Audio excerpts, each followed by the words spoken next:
1971 का जो भारत पाकिस्तान का, हिंदुस्तान पाकिस्तान का जो युद्ध हुआ, बांग्लादेश वॉर, जो हमने जीत लिया, पाकिस्तान के टुकड़े टुकड़े कर दिए, उसमें बहुत बड़ा योगदान रहा हमारे नेवी का, और ख़ास करके आईएनएस विक्रांत।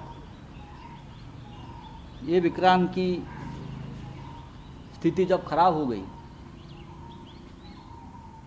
उसको मेंटेन करना मुश्किल हो गया, तो कुछ लोगों ने मांग की हमारे देश के कि आईएनएस विक्रांत हमारी राष्ट्रीय सुरक्षा का सबसे बड़ा अभिमान है, उसके ऊपर आने वाली हमारी जो पीढ़ियाँ हैं उनके लिए एक म्यूजियम बनाएंगे कि किस तरह से हम युद्ध लड़े थे और जीते थे।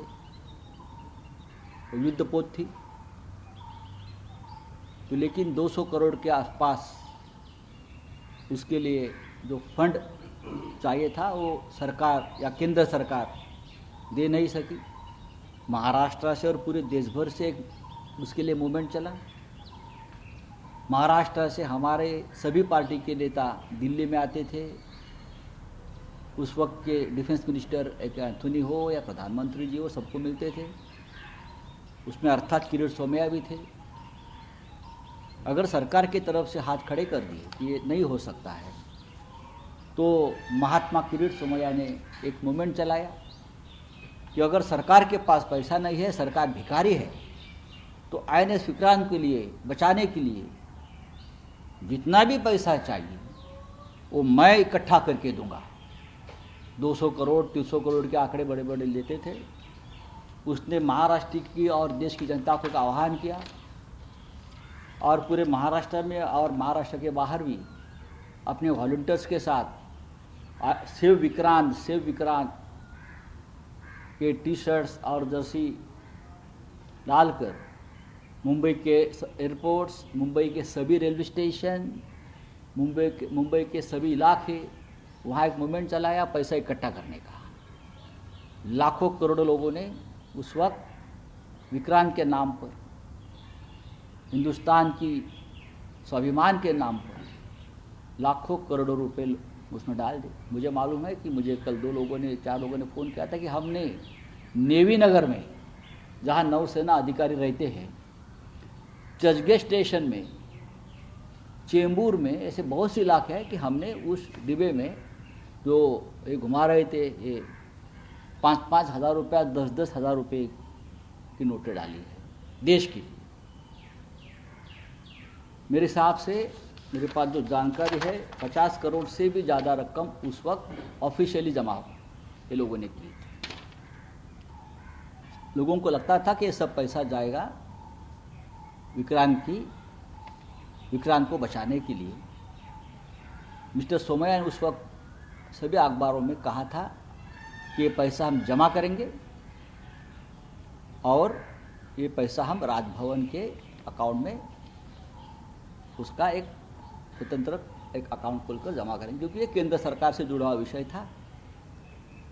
लेकिन बहुत सालों से लोग ये पूछ रहे हैं कि विक्रांत का क्या हो गया, विक्रांत आखिर भंगार में क्यों चली गई। उस स्क्रैप में पैसा तो आपने इकट्ठा किया है। तो कुछ लोग कोशिश कर रहे थे उस पैसे के बारे में खोजने की।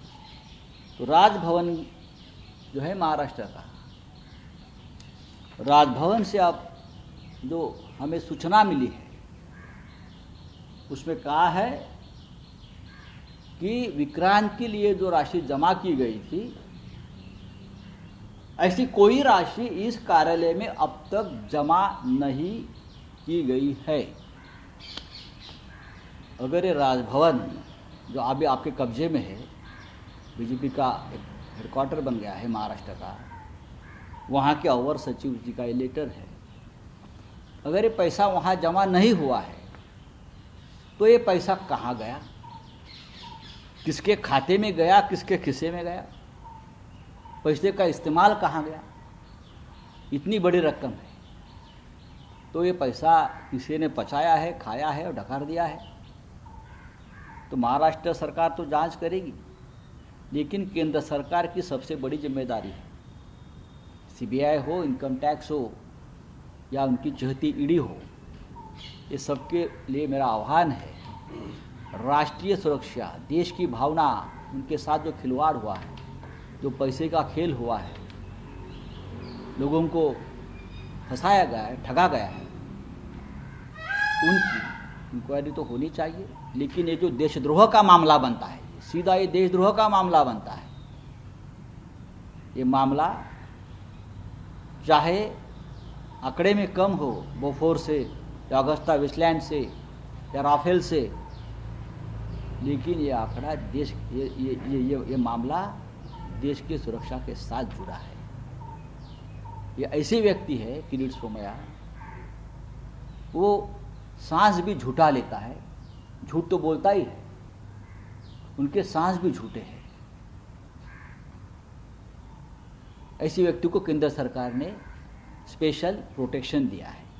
ऐसे व्यक्ति को जिसने देश की सुरक्षा के साथ ये धोखा किया है, लोगों को फंसाया है, ऐसे व्यक्ति को केंद्र की स्पेशल प्रोटेक्शन इसलिए है क्योंकि महाराष्ट्र में वो महाविकास आघाड़ी के नेताओं के ऊपर दर दिन झूठे आरोप करता है, झूठे कीचड़ उठाता है।